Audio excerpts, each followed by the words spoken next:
Bonjour, aujourd'hui nous sommes à Washington et à Washington la crise sociale, la crise sanitaire et la crise raciale deviennent une seule et même crise. Et dans la rue ça se traduit par des travaux autour de la Maison Blanche qui se barricadent. Je pense que d'ici quelques jours le quartier de la Maison Blanche sera un no man's land. L'autre fait marquant, c'est que Donald Trump a fait un virage sur l'aile incroyable. Pendant des mois et des mois, il a dit que porter des masques ça ne servait à rien. Enfin, en gros c'était pour les chochottes. Et maintenant il préconise le port du masque, la distance sociale et de se laver les mains. Et le port du masque à Washington est en train de devenir obligatoire dans les lieux clos et à l'extérieur. Mais ça, les gens l'avaient compris d'eux-mêmes. Donc maintenant, toute la population porte un masque. À Washington, le virus a repris de la vigueur. Il y a de plus en plus de gens malades. Donc on est obligé de faire de plus en plus attention. Et sur le reste du territoire, c'est encore pire. La semaine dernière, on était à 60 000 nouvelles contaminations. Et quand on regarde les cartes, c'est très intéressant.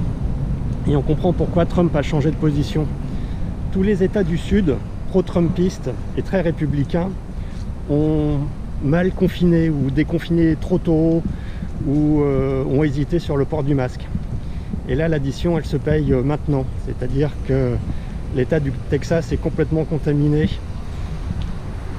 Et si on regarde les États du Sud et la carte électorale, tous les électeurs sont dans le sud des États-Unis, une bonne partie en tout cas.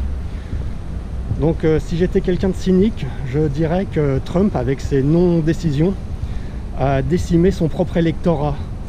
Et je pense que dans les livres d'histoire ou les cours de sciences politiques, cette élection américaine sera un vrai cas d'école. Un autre phénomène inquiétant dans les rues de Washington, c'est que c'est une ville qui était toujours en mouvement. Et là, on a déconfiné. Et on est au mois de juillet, en plein été, où ça devrait être la fête.